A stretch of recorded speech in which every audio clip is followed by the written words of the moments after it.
Sa pool, sa kamera, ang pagbibilang ng pera ng lalaki sa kainan sa Marikina. Nang kunin na ng kasama niyang babae ang pera, umiksena na ang mga pulis. Bakit ano ba ginagawa ko? Extortion. Mga polis kami. Ano kaya ang atraso niya? Ang Maksyong Balita, umpisa na! Pangulong Duterte sumailalim sa medical check-up noong araw na sinabi ng palasyo na nag-day off siya. Ano nga ba ang tunay na lagay ng kanyang kalusugan? I don't know where I'm now physically, but I have to wait for that. But I would tell you that if it's cancer, it's cancer. Vice President Leni Robredo bumalma sa bagong pahayag ng Pangulo tungkol sa kanya. Hindi mahina yung utak po, masan ng bar. Mahina sa diskarte. Inflation noong Setyembre, pumalo sa pinakamataas sa loob ng 9 na taon. Senador J.B. Ejercito, hindi raw natulungan ng kanyang amang si Erap noong una siyang tumakbong senador. Kapatid niyang si Jinggoy Estrada umalma. At pambato ng Pilipinas, kinuranahang Miss Asia Pacific International 2018.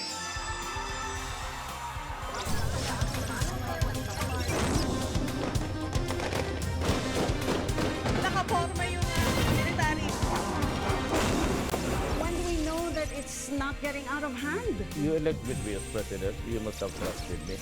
Nagkasagupa ang mga pulis at ang dalawang sospek. Walang habas na umatras. Ito ang iniwan niyang pinsala. Nakakaloka. The COMELEC has ruled and we would like to abide by the rules of the COMELEC that there will be no notes allowed. Live mula sa himpilan ng News 5, magbabalita ang hepe, Lucy Cruz Valdez. Simula na ang aksyon. Magandang gabi. Muling sumailalim ang Pangulo sa mga pagsusuri sa ospital noong araw na hindi siya nakadalo sa mga aktibidad niya sa palasyo. Iniintay pa niya ang resulta, pero kung sakaling stage 3 cancer daw ito, hindi na raw siya magpapagamot. Umaaksyon si Maricel Alili. Si Pangulong Duterte na mismo ang nagsabing nagpa-check up siya noong Miyerkules. Naging usap-usapan noong araw na yon na na-ospital siya matapos hindi makadalo sa kanyang mga aktibidad. Kwento ng Pangulo, sumailalim na siya sa endoscopy at colonoscopy 3 linggo na ang nakakaraan. Pero may procedure daw na kailangang ulitin. Somebody advised my doctor just also to repeat and get some samples there, both dito uli. So I stayed there for 1 hour sa Cardinal Santos. Hinihintay pa ang resulta ng mga pagsusuri, pero kung sakaling lumabas na may malala siyang sakit, may plano na raw ang Pangulo. Hindi ko pa masabi kung meron ba talaga akong tama o wala. But I would tell you that if it's cancer, it's cancer. And if it's third stage, no more treatment. I will not prolong my agony in this office or anywhere. Ayon sa mga eksperto, ginagawa ang colonoscopy at endoscopy para suriin ang digestive tract, colon at esophagus. Dati nang inamin ng Pangulo na mayroon siyang Barrett's esophagus na epekto raw ng madalas niyang pag-inom noon. And I think endoscopy was recommended from his own words in the general staff, in the general command conference, because they wanted just to be sure that there was a growth and that they wanted to know more about the growth. No? So I think that's the context of why he said, if it's cancer, it's cancer. Hindi raw alam ni Roque kung tumor ba ang tinutukoy na lumaki. Nanindigan din siyang hindi siya nagsinungaling nang sabihing nag-day off lang ang Pangulo. I did not lie to anyone because I simply did not know. I will consider the fact that in this capacity as spokesperson, I must know everything about the president. And I do concede that his going to that diagnostic exam was something that I did not know. Base sa konstitusyon, kailangang ipaalam sa publiko ang lagay ng kalusugan ng Pangulo sakaling malala nga ito. Si Vice President Leni Robredo nababahala raw sa kalusugan ng Pangulo, pero hindi raw ito dahilan para maliitin siya nito. Inulit na naman kasi ng Pangulo na hindi karapat-dapat si Robredo na pumalit sakaling bumaba siya sa pwesto. She's very good. She's gentle. Pero mahina talaga si Hindi mahina yung utak po, masan ng bar. Mahina sa diskarte. Maaksyon, Maricel Halili, News 5. Sa parehong talumpati, dinaan ni Pangulong Duterte sa biro ang banta sa kanyang mga kritiko sa labas ng bansa. Hindi nagustuhan ng Pangulo ang ginagawang pagkilala ng iba't ibang international human rights groups sa kilalang kritiko niya na si Senador Laila De Lima. Tignan mo si De Lima. Ngayon, before the international crowd, si John of Arc, anak na ginugdo, binibigyan pa ng Medal of Valor. Kabugok nito mga nanto eh. Patawarin sana sila ng... Kaya kung dito yan sa Pilipinas, sinalvage ko na yan, anak na. Kasabay nito, kwento ng Pangulo ang pagiging malapit ng isang negosyanteng Chinese na inaakusang dawit sa droga sa ambasador ng China. Ito daw si isang Michael Yang na drug addict daw. Michael Yang, ang ambasador ng China, dyan natutulog sa bahay niya. Sabi ko nga doon sa Tuman Conference, sabi ko na magnegosyo ka dito, sabi ko. These are my exact words. Do not with drugs because I will bury you alive. Yun talaga ang warning ko dyan. Paglilinaw ng palasyo, ang ibig sabihin ng Pangulo ay hindi siya kumbinsidong sangkot sa droga ang nasabing Chinese. He cannot believe that Michael Yang is involved in the drug trade. And number two, because he was saying he could not believe that Michael Yang is involved in the drug trade. Muling pumalo ang inflation sa panibagong record high na 6.7% noong Setyembre. Ayon sa World Bank, malaking hadlang ito sa kampanya laban sa kahirapan. Umaaksyon si Bim Santos. Sa ikasyam na sunod na buwan ngayong taon, muling umakyat ang inflation o ang bilis ng pagtaas ng bilihin sa bansa. Pumalo ito sa 6.7% noong Setyembre. Ito na ang pinakamataas sa loob ng 9 na taon. Pero mas mababa ito sa forecast ng Bangko Sentral na 6.8%. The top 3 contributors to the overall inflation are food and non-alcoholic beverages, housing, water, electricity, gas, and other fuels, and transport. Ano nga ba ang epekto ng inflation sa mga Pinoy?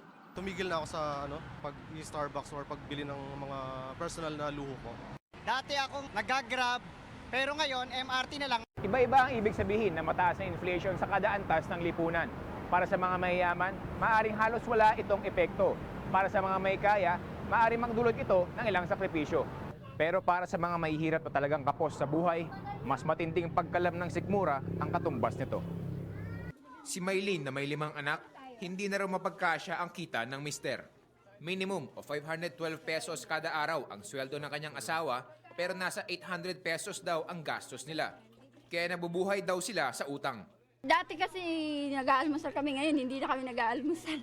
Ang hirap, minsan naiisip mo, paano ba to bukas? Wala na namang tayong pagkain. Ayon sa World Bank, malaking kalaban sa kampanya kontra kahirapan ang mataas na inflation. Pinaka napupuruhan kasi nito ang mga mahihirap. Food is a much larger part of the consumption baskets for poorer households, so it hits them at this point quite strongly. Muli namang siniguro ng economic team ng pamahalaan na ginagawa na nila ang lahat para makontrol ang inflation. Umaaksyon, Bim Santos, News 5. Konting aksyon ang pamamaril sa isang lalaki sa Cubao, habang sa Marikina naman, arestadong babaeng nagpakilalang fixer ng mga kaso sa droga. Umaaksyon si Carlo Castillo. Nang magkaabutan na ng pera, pumasok na mga pulis para arestuhin ang target sa entrapment operation sa Marikina. Inireklamo si Sharon Barnuevo matapos umanong lapitan ng mister ng isang drug suspect. Walang inirekomendang piyansa ang piskal. Pero ayon daw kay Barnuevo, kayang-kaya niyang ayusin ang kaso sa halagang 60,000 pesos. Sir, kawawa naman po yung mga anak ko. Naghahanap buhay po, lalo po ngayon na wala akong trabaho. Nangutang lang sila, nagsanda ng cellphone para lang po mailabas yung asawa ko. Ayon sa otoridad, markado na ang sospek na isa raw piyansador. Sinusundan niya yung mga kamag-anak ng mga sospek, tapos sinasabihan niya, kaya niyang ilaglag daw yung kaso, pabababain, basta magbigay lang ng pera. Pero giit ng sospek, middleman lang daw siya ng kanyang boss na isa raw empleyado ng korte. Hindi ko po alam kasi sa kanya ko po binibigay lahat. 10 lang ibibigay niya sa akin. Kinasuhan ng robbery extortion ng sospek. Iimbestigahan naman ang sinasabing kasabwat niya sa korte. Naglalakad ang lalaking ito sa Aurora Boulevard sa Cubao, Quezon City nang bigla siyang barilin sa ulo ng lalaki sa kanyang likuran. Dead on the spot ang hindi pa nakikilalang biktima. Hindi rin namukaan ang nakatakas na gunman. Ni-rule out na ang anggulong pagnanakaw dahil hindi tinangay ang 20 mil ng biktima. Posible raw na nasa lending business ang biktima base sa nakitang listahan ng mga pautang. Umaaksyon, Carlo Castillo, News 5. Susunod, Senador J.D. Ejercito naglabas ng sama ng loob dahil hindi raw natulungan ng ama nung una siyang tumakbong senador. Presidential spokesman Harry Roque pinayuhan ng Pangulo na huwag tumakbong senador dahil sigurado raw na matatalo. At pambato ng Pilipinas na sungkit ang corona sa Miss Asia Pacific International. Ang detalye abangan sa pagbabalik na aksyon.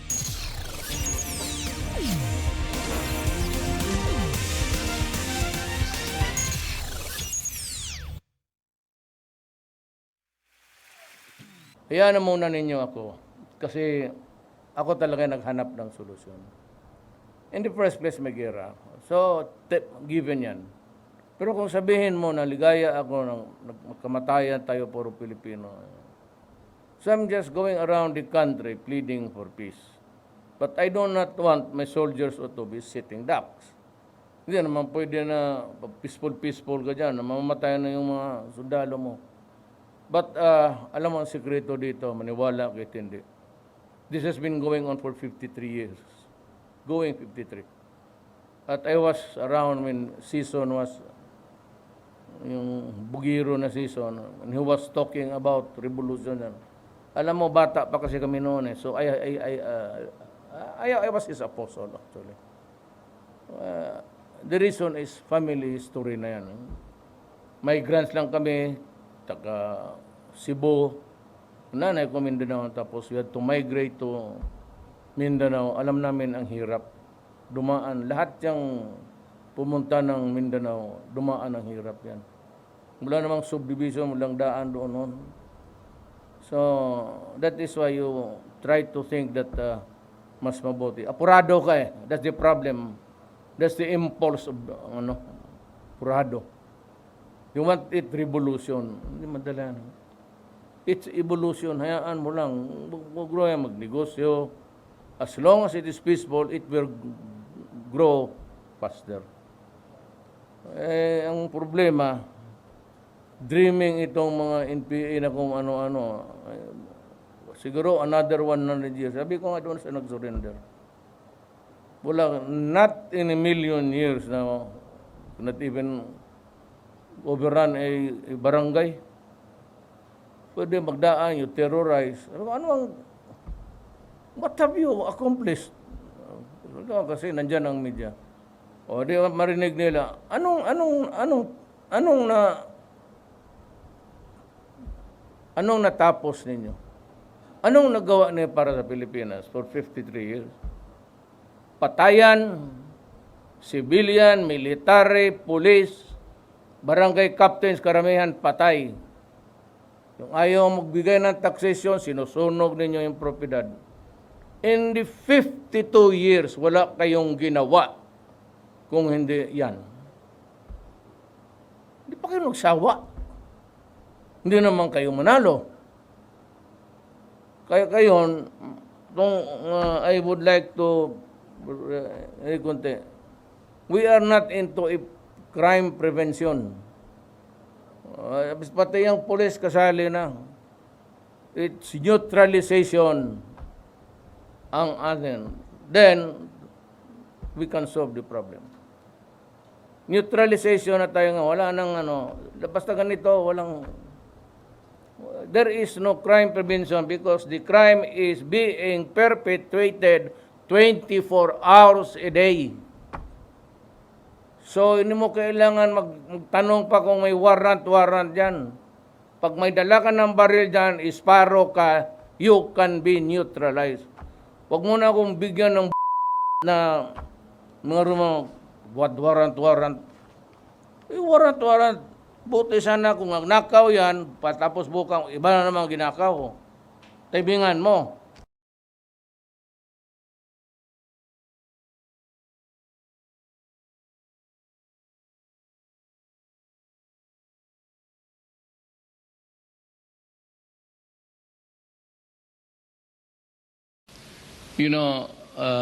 Sa totoo lang, and please do not be offended. Kung pabalikin ako, gusto ko na lang talaga maybe for the last time, kasi I did not want to leave Davao. And Inday, yung anak ko na mayor, ayaw rin niya. She had been through 9 years and she's kind of almost pissed off if I can characterize her behavior. Kaya sabi ko, anyway, ayaw ko talaga.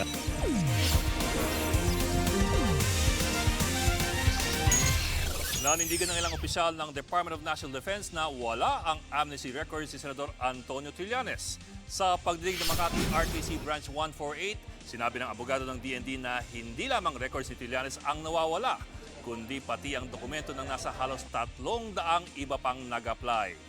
Wala rin daw records ng DND Administrative Service Records Division at ang Office of the Deputy Chief of Staff.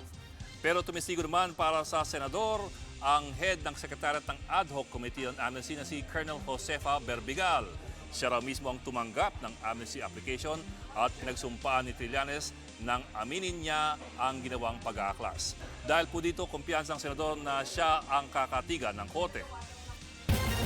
Mismo ang Pangulo na ang nagsabi kay Presidential Spokesman Harry Roque na hindi siya mananalong senador. Habang si Senator J.V. Ejercito naglabas ng sama ng loob dahil hindi raw natulungan noon ang kanyang amang si Erap. Umaaksyon si Mayan Los Baños.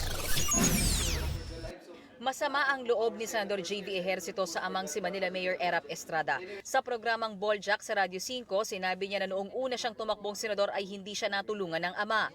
Hindi ako natulungan talaga financially, even the political machinery. So I'm glad I still made it in 2013. Tapos ngayon, mauulit na naman na gano'n na naman ang senaryo.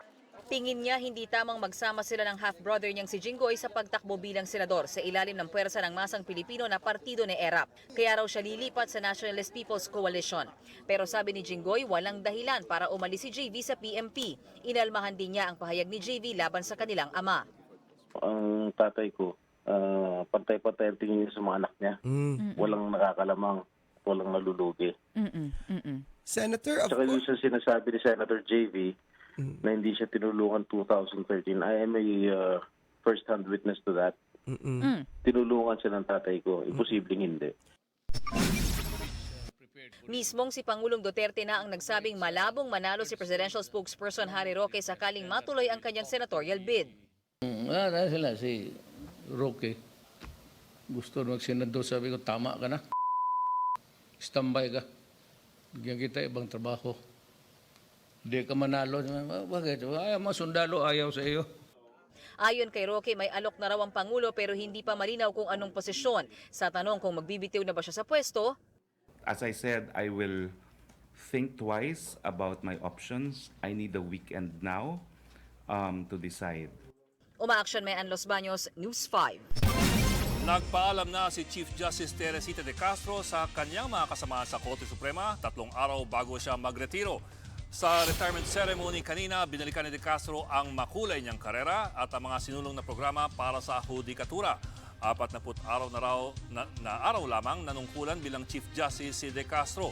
Sa Lunes, formal na magre-retiro si De Castro. Binuksan na rin ang nominasyon para sa susunod na Chief Justice. Ilan sa mga tumanggap na sa kanilang nominasyon, sina Senior Associate Justices Antonio Carpio at Lucas Bersamin. Hindi pa rin sumusuko sa pagtaya ang maraming Pilipino na nag-aasam na masungkit ang mailap na winning combination sa Ultra Lotto mamaya.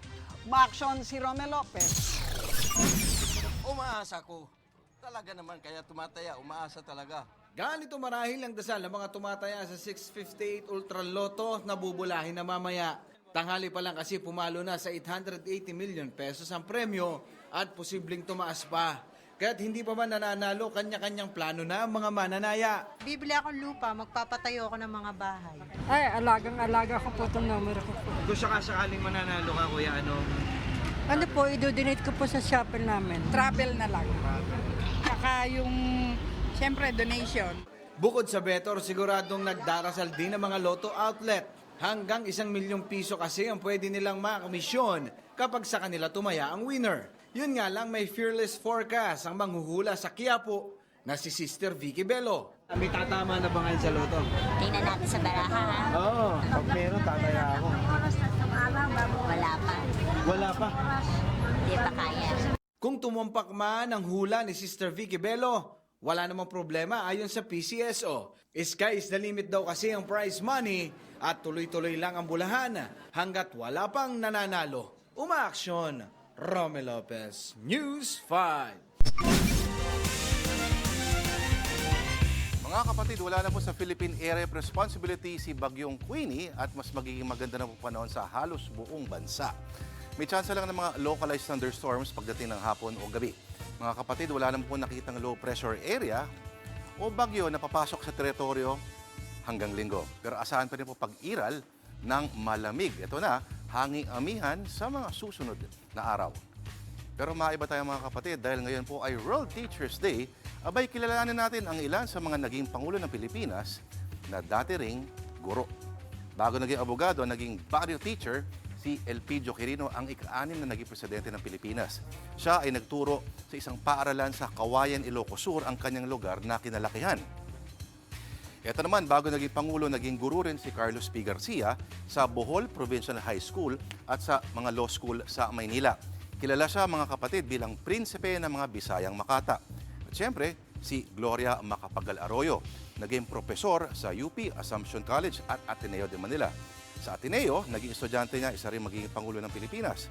Pero mga kapatid, si Pangulong Digong hindi po naging teacher. Pero ang founder ng Communist Party of the Philippines, naging teacher niya noon sa Lyceum of the Philippines. At ito ang kanyang words of wisdom o words of love para sa kanyang dating guro. Kita tayo, season, sampalin kita tignan. Wala bilang ako.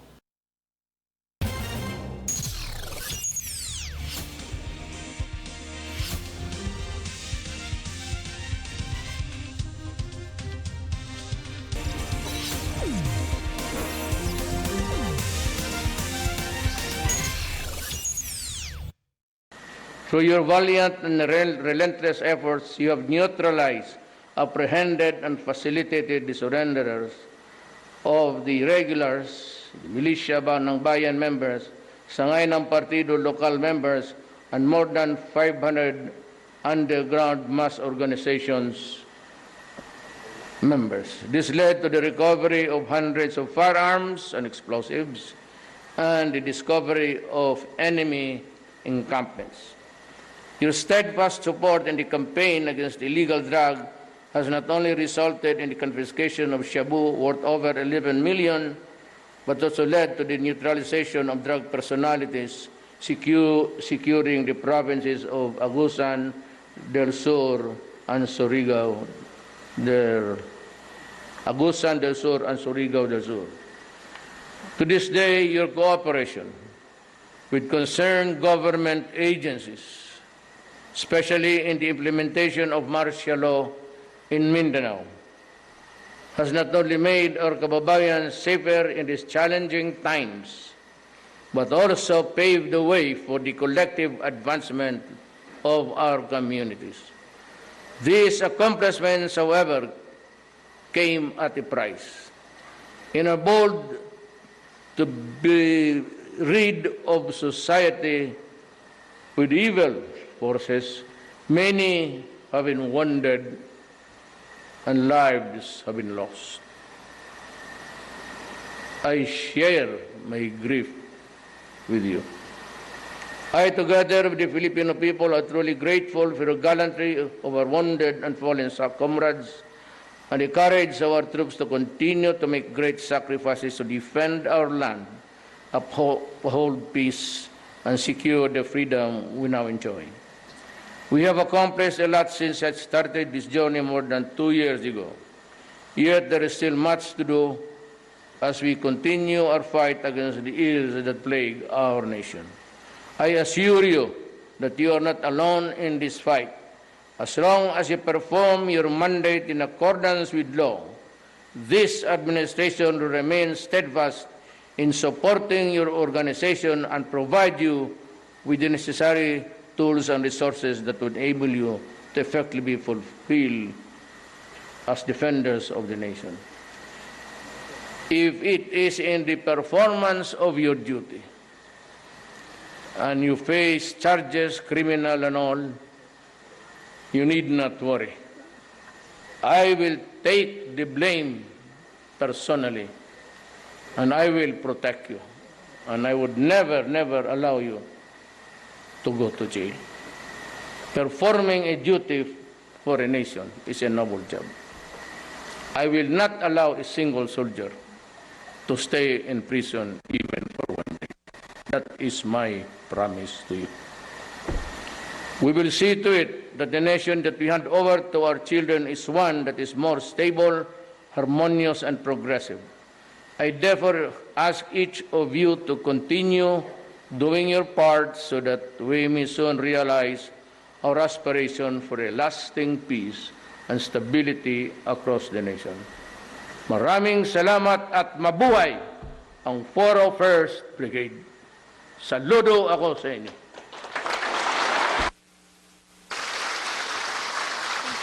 Thank you, Mr. President.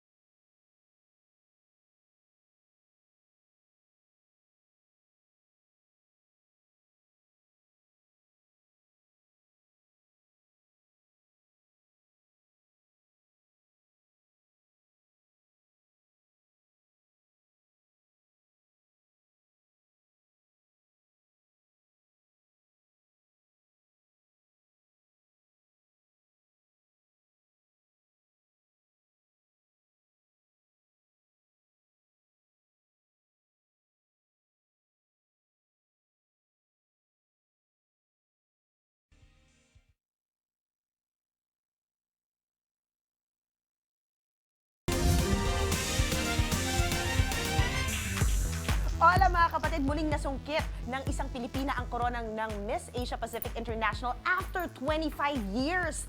49 na iba pang mga kandidata ang tinalo ni Sharifa Akil. Sa Q&A portion, tinanong siya kung ano ang pinakamalaking issue ngayon ng diversity. Ang sagot ng Sultan Kudarat Beauty, cyberbullying dahil hindi matanggap ng maraming netizens na magkakaiba sila. As a millennial, I believe the millennial values of compassion, idealism, striving for uniqueness and authenticity. Because you are a beautiful creation of God, no matter who you are and wherever you are in the world. Pang-limang korona na ito ng Pilipinas sa pageant. Tinanghal namang runners-up sina Miss Brazil, Costa Rica, Mongolia at Venezuela. Wagi naman ang ating kapatid na si Cheryl Cosim sa 4th Alta Media Icon Awards. Pinili ang Aksyon Tonight anchor bilang Best News Program host ng mga estudyante ng University of Perpetual Health System, Dalta Las Piñas. Kinikilala ng Alta Media Icon Awards ang papel ng media sa paghuhubog sa kabataan. Congratulations, kapatid!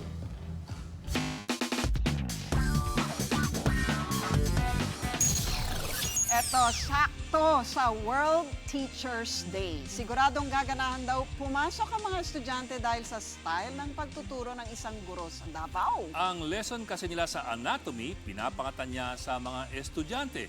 Makikita si ma'am na puno ng energy habang nagtuturo. Sa saliw ng isang children's song, ipinarecite niya sa klase ang lessons tungkol sa blood pressure at respiratory rate.